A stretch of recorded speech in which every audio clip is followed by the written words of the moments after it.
নবনীতার গান গল্প চ্যানেলের সকল বন্ধুদের স্বাগত জানাই। আজ আমি শোনাব মানিক বন্দ্যোপাধ্যায়ের লেখা একটি গল্প, নাম পোড়া কপালি। কচি ছেলে লইয়া সংসারের সব কাজ করিতে কুসুমের হিমশিম লাগিয়া যায়। ছেলেটাও হইয়াছে আচ্ছা, কাজের সময়ে চোখে ওর একদম ঘুম নাই। কাঁথায় চিৎ করিয়া শোয়াইয়া দিলে ও বাড়ির সুশীলার ছেলের মতো একটু যে খেলা করিবে তাও নয়, কোল হইতে নামাইলেই কান্না। সংসার অবশ্য ছোট, শুধু স্বামী তারক, কিন্তু যত ছোট হোক সংসার তো সবই করিতে হয়। সকালে উঠিয়া ঘর লেপা, বাসন মাজা, উনুন ধরানো, তারককে চা জলখাবার করিয়া দেওয়া, ছেলেকে দুধ খাওয়ানো, 9টার মধ্যে রান্না শেষ করা, এর কোন কাজটা একদিন বাদ দিলে চলে? কে বলিতে পারে বলুক দেখি। এ তো গেল একবেলার বড় বড় কাজের হিসাব। খুঁটিনাটি কাজ অমন হাজারটা আছে। সামান্য 1 গেলাস জল ভরিয়া দেওয়ার কথাটাই ধরো। কোথায় গেলাস আছে খুঁজিয়া আনো, কলসির কাছে গিয়া জল গড়াও, যে জল চাহিয়াছে তার কাছে পৌঁছাইয়া দাও, গেলাস খালি করিয়া দেওয়া পর্যন্ত দাঁড়াইয়া থাকো, তারপর যেখানকার গেলাস সেখানে রাখিয়া এসো, তবে ওই সামান্য কাজের পরিসমাপ্তি। ছেলে কোলে মানুষ অত করিতে পারে? তবু সবই করিতে হয়। চাকর বামুন রাখিবার সামর্থ্য নাই। খোকা হইবার পর হইতেই কুসুমের শরীরটাও ভালো যাইতেছে না। মাঝে তো কদিন খুব জ্বরেই ভুগিল। সকালবেলা বিছানা ছাড়িয়া উঠিতে আজকাল তার বড় কষ্ট হয়। প্রত্যেক দিন শেষ বেলায় তার বুক জ্বলে ও সন্ধ্যার সময় মাথা ধরে। মাথার যন্ত্রণাটাই সবচেয়ে অসহ্য। মনে হয় গলা ছিঁড়িয়া মাথাটা টিপ করিয়া মাটিতে পড়িয়া যাইবে, এত ভারী। গেলেও যেন বাঁচা যায়। মাথা তো আছে সকলেরই, মাথা লইয়া এমন ভোগান্তি হয় কাহার? তারক অবশ্য বলে, একটা তেল টেল এনে দি কুসুম, চুল যে সব উঠে গেল। তেলের দাম কুসুমের অজানা নয়। 1 টাকায় এই এতটুকু একটা শিশি। মাথায় তেল মাখার জন্য সে বুঝি তার খোকার দুধ নেওয়া বন্ধ করিবে? পোড়া কপাল আমার, তেলের জন্য বুঝি? বুড়ি বউকে আর আদর টাদর করো না, মনের দুঃখে তাই চুল উঠে যাচ্ছে। তারক ভারী বউ পাগল লোক। রূপকথার রাজপুত্রের মতো সে যেন 7 সমুদ্র 13 নদী পার হইয়া, অনেক বাধা বিপত্তি জয় করিয়া, অনেক দুঃখ কষ্ট পাইয়া তার রাজকন্যাকে মাত্র কাল পরশু উদ্ধার করিয়া আনিয়াছে। 4 বছরের পুরানো বউকে সে এতই ভালোবাসে। সেদিনের জ্বরের কথাটাই কুসুম ভাবে। সে মরিতে বসে নাই, তবু নাওয়া খাওয়া ঘুমের কামাই তো ছোট কথা, আপিস কামাই হইতেও তারকের বাকি ছিল না। এত বেশি ভালোবাসার আওতায় কুসুম যেন কেমন হইয়া গিয়াছে। লতাকে ঢাকিয়া রাখিয়াছে মেঘের ছায়া, রোদ আর গায়ে লাগিতে পায় না। সাধারণ গৃহস্থ ঘরের মেয়ে সে, তার মামা বাড়ি চিরকাল মাটির প্রদীপ জ্বলিত। অত্যন্ত শান্ত আবেষ্টনের মধ্যে সে মানুষ হইয়াছে। হৃদয়ের কারবার সেখানে ছিল ঢিমে এবং সংক্ষিপ্ত। খানিক ভালোবাসা, খানিক লাঞ্ছনা, খানিক অবহেলা, অশ্রদ্ধা। অনভ্যস্ত এত তীব্র অনুভূতি তার সয় না।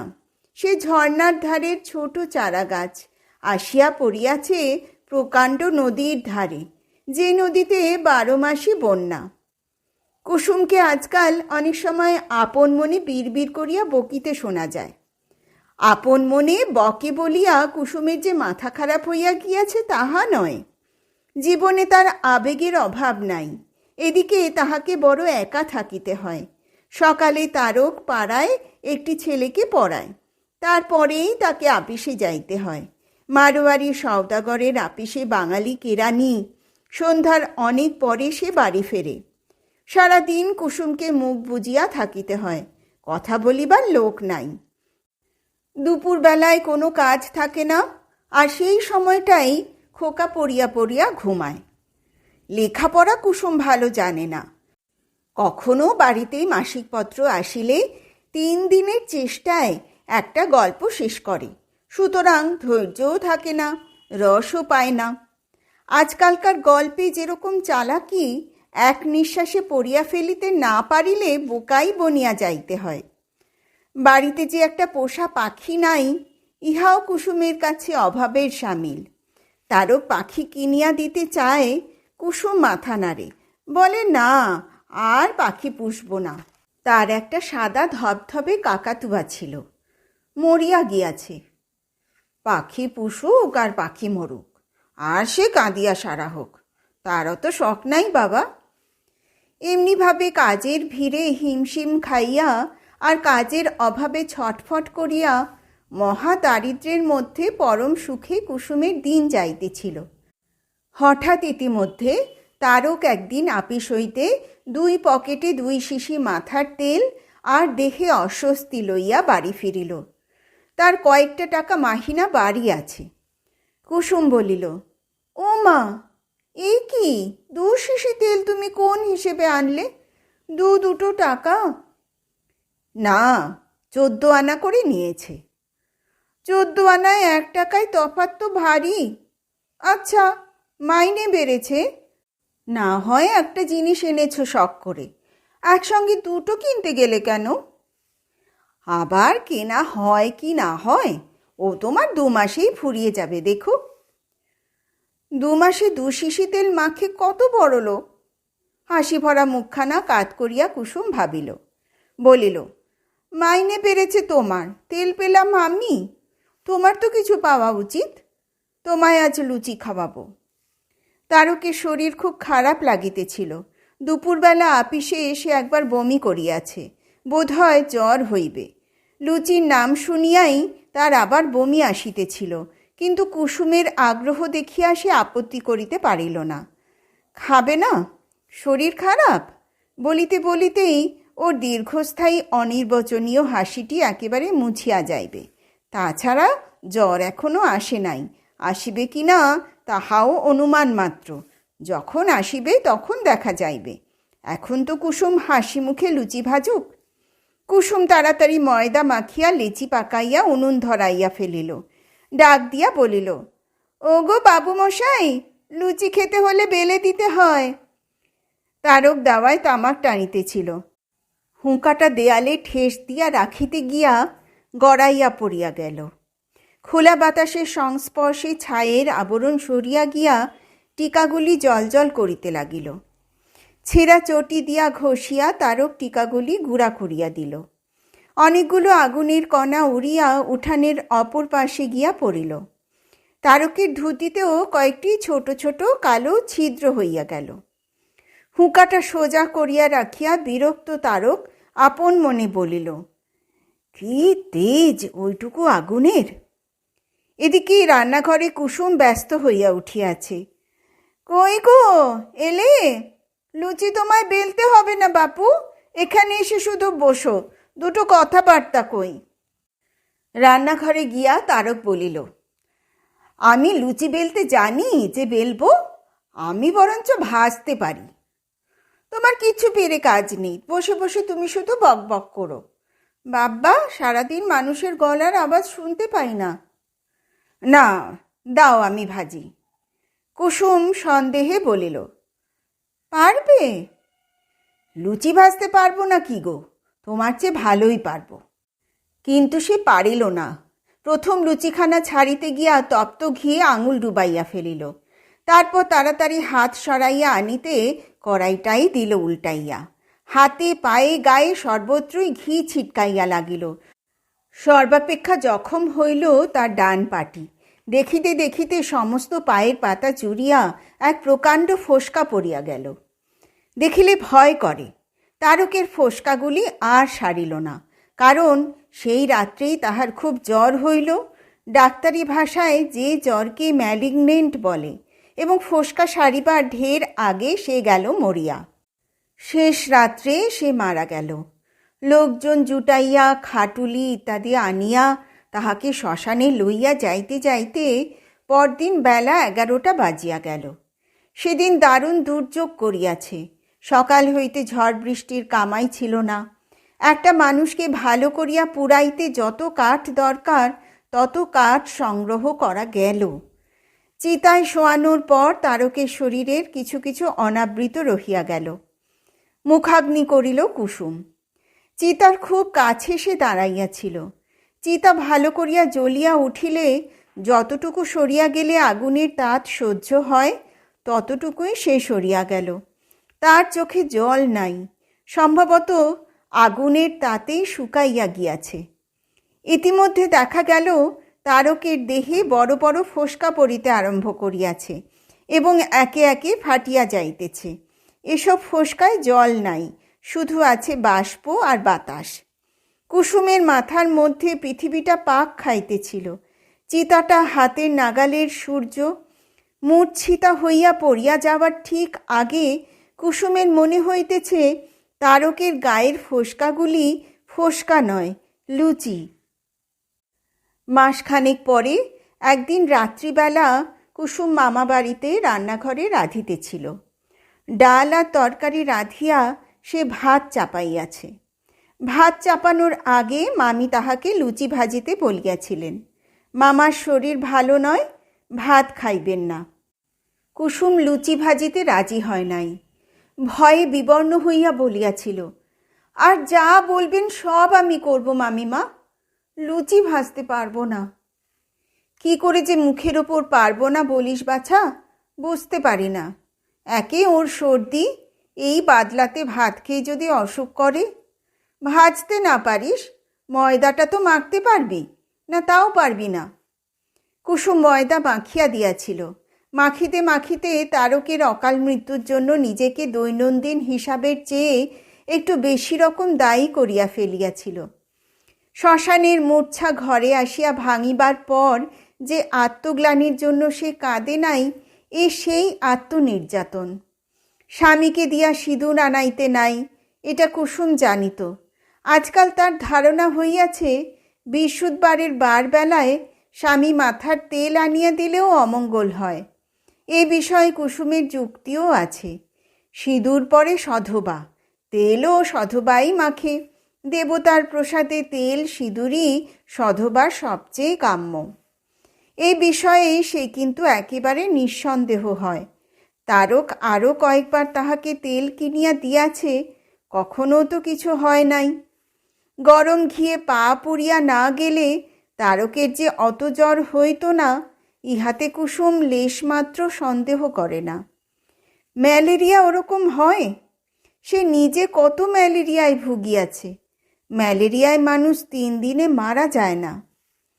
তারপর তারকের ভালো মতো চিকিৎসাও হয় নাই।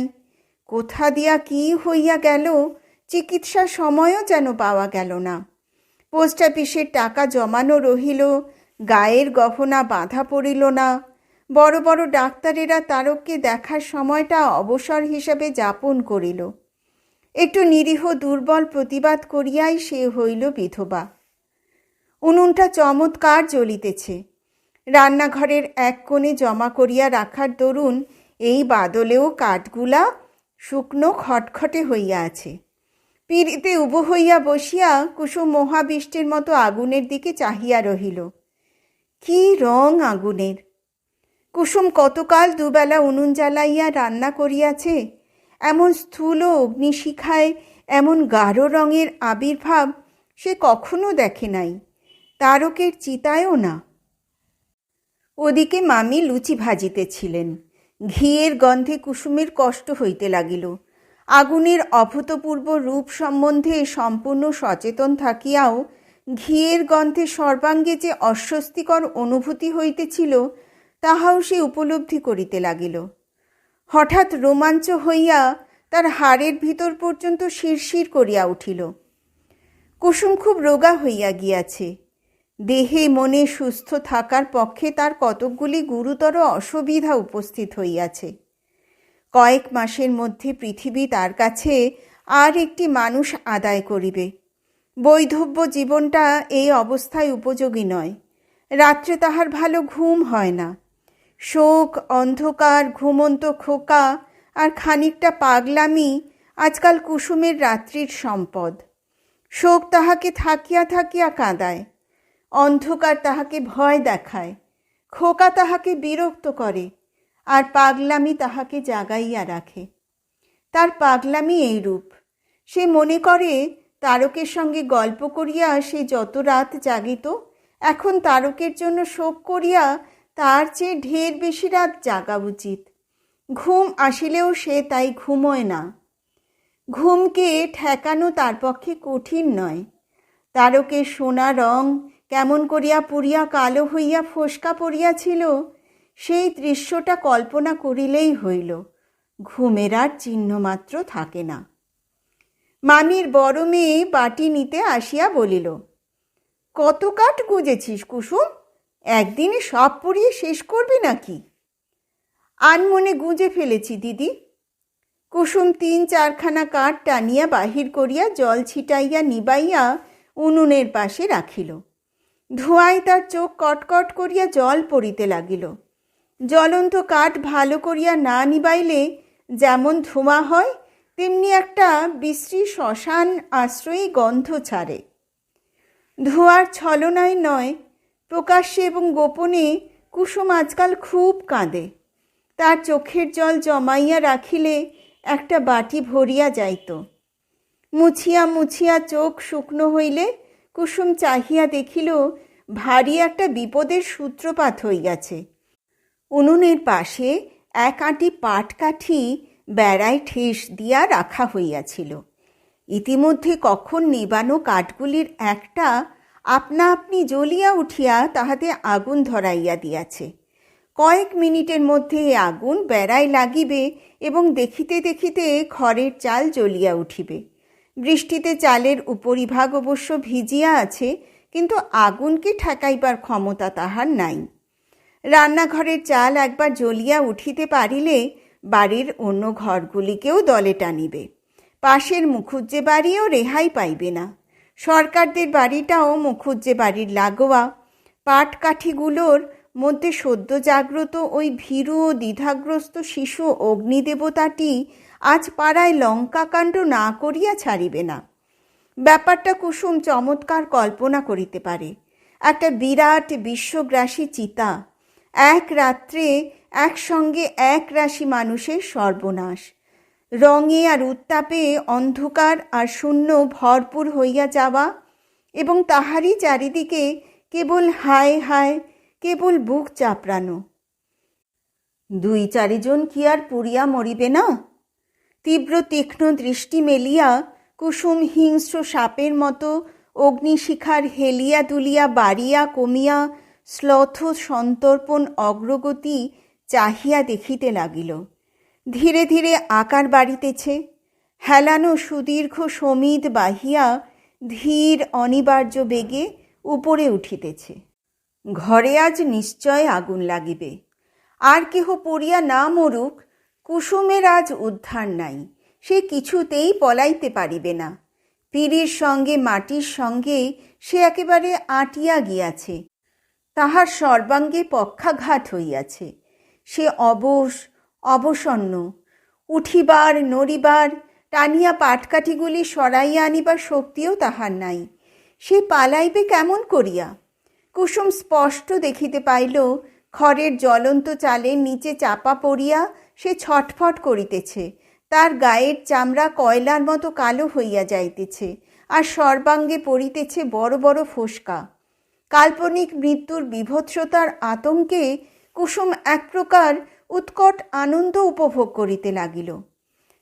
তার আর কিছুমাত্র সংশয় রহিল না যে একবার হাত বাড়াইলেই যে বিপদ আটকানো যায়, সে বিপদের সামনে সে যে হাত গুটাইয়া বসিয়া আছে, সে বিধান ঈশ্বরের।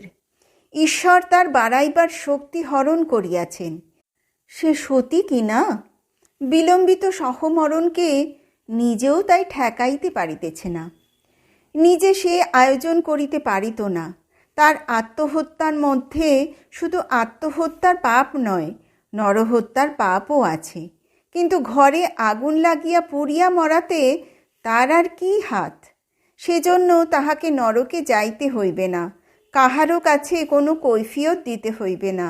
হাসিতে হাসিতে সে স্বর্গে তারকের কাছে চলিয়া যাইবে। ৩৫ দিনের বেশি সে যে বিধবা হইয়া থাকিল না, ইহার গৌরবে মুগ্ধ হইয়া লোকে ধন্য ধন্য করিবে। খোকার কথা কুসুম ভাবিয়াছে। মামির ছোট ছেলেটি আর নাতি নাতনির সঙ্গে সে শুইয়া আছে। তাহার সঙ্গে ওকেও সকলে সরাইয়া লইবে নিশ্চয়। কোলের ছেলে তার মরিবে না। কষ্ট অবশ্য সে অনেক পাইবে, কিন্তু তাহা বিধাতার ইচ্ছা। কুসুমের ওতে হাত নাই। মার মরণের ব্যবস্থা আজ যিনি করিলেন, মার ছেলের বাঁচার ব্যবস্থাও তিনিই করিবেন। কুসুমের মাথায় যত চুল ততকাল ধরিয়া করিবেন। এতক্ষণে আগুন আঁটি বাঁধা পাকাটির মাঝামাঝি পৌঁছিয়াছে এবং বেশ জোরেই জ্বলিতেছে। এখানটা ভালো করিয়া পুড়িয়া যাইতেই পাকাটিগুলি ভাঙিয়া নিচে পড়িয়া গেল। ঘরে যে আগুন আজ লাগিবেই তাহার আর তেমন নিশ্চয়তা রহিল না। পুড়িতে পুড়িতে এক সময় আগুন নিবিয়া গেল। অবশিষ্ট রহিল খানিকটা ছাই, কিছু জ্বলন্ত কয়লা আর কয়েক টুকরা প্যাকাটি। কুসুমের মনে হইল সে খুব বেদনা পাইয়াছে, ভারী হতাশ হইয়াছে। রান্নার খুন্তিটা দিয়া সে তাহার স্থূল আকাঙ্ক্ষার দগ্ধাবশেষগুলি নাড়িতে লাগিল। ছাইয়ের ভিতর হইতে বাহির হইল আতপোড়া একটা তেলাপোকা।